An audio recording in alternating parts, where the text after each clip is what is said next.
You know that feeling when you walk past a storefront and the neon open sign is buzzing in the window, but the lights are off inside and the door is completely locked? It's just incredibly confusing. Oh, it destroys trust instantly. Like you just keep walking. And the crazy thing is, thousands of independent wellness businesses are doing the exact same thing right now, but on the internet. Right. Well, welcome to this custom deep dive. I'm your host, and with our resident expert today, our mission is unpacking a guide from Kirah, which is an AI-native booking platform for solo spas and wellness practitioners. Yeah, the guide is called The Shopfront You Forgot You Have. And we're really digging into why neglecting your Google business profile has suddenly become, a massive liability. But to start, we should probably cut business owners some slack here, right? Oh, absolutely. When a Google profile goes stale, maybe it's still showing last December's holiday hours or it's missing a new 90-minute service, it is almost never caused by laziness. Right, because you have a real paying human being sitting right in your treatment room. Exactly. Maintenance work just completely loses priority to the client right in front of you. That is totally understandable. I mean, I completely get that. But let me push back a little bit here. I always thought of a stale Google profile as like a cosmetic issue, sort of like leaving your Christmas lights up in July, you know? Yeah, that look, sure. Right, embarrassing, but it doesn't actually stop someone from walking through your front door. So why is this, I'll get to it eventually, suddenly a fatal error? Well, that used to be true back when it was just humans casually scrolling Google Maps. We forgive a dusty photo or a weird business hour. We do, yeah. But there has been this invisible shift. It's not just humans anymore. When people ask ChatGPT for a massage recommendation today, or they read a Google AI summary for deep tissue near me, those answers are assembled from public digital presences. Oh, wait, so the AI is acting as the middleman. Exactly. It's doing the reading for them. And large language models, they crave certainty. Yeah. That is the underlying mechanism you really have to understand here. Okay, so how does that actually play out for the business? So if your booking website says you close at 5 p.m., but your Google profile says 6 p.m., the AI's confidence score in your business drops. It gets confused. Because the data doesn't match up. Right.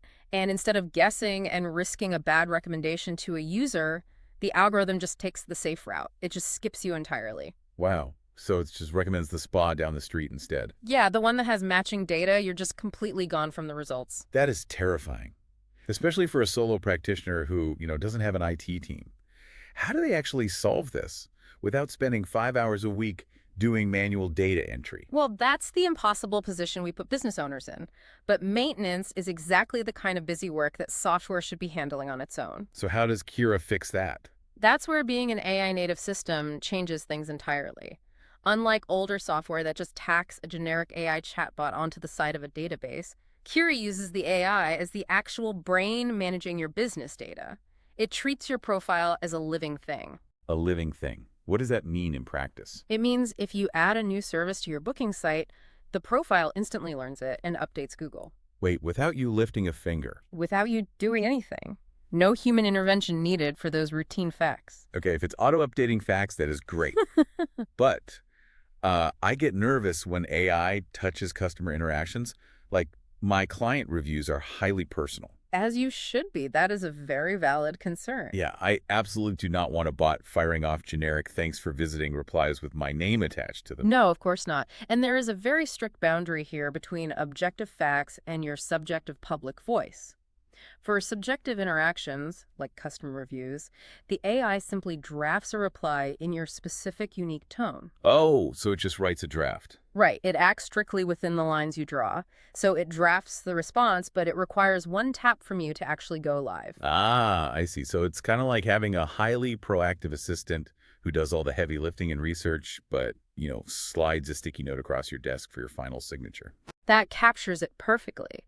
Yeah, your public voice stays yours, but the busy work disappears. And if we zoom out and connect this to the bigger picture, the whole baseline for being findable keeps shifting. It really does.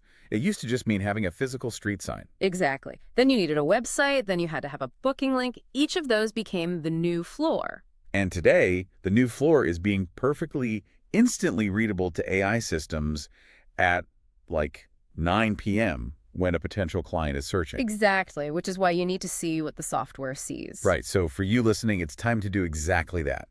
You can take 15 seconds right now to run a free health check at kirah.ai audit. It looks at your digital shopfront exactly the way these algorithms do, showing you what's strong and what's causing your confidence score to drop. Because here's where it gets really interesting. Right now, these AI systems are just answering questions and making recommendations, right? Yeah. But very soon, they're going to start finishing the job by booking appointments directly on behalf of the client. Wow. Which brings us right back to that faded, confusing open sign in the window. Exactly. If AI software becomes the primary gatekeeper, reading and interacting with your digital shopfront, how long until small businesses have to design their service menus and marketing specifically to please algorithms rather than human aesthetics? Definitely something to chew on.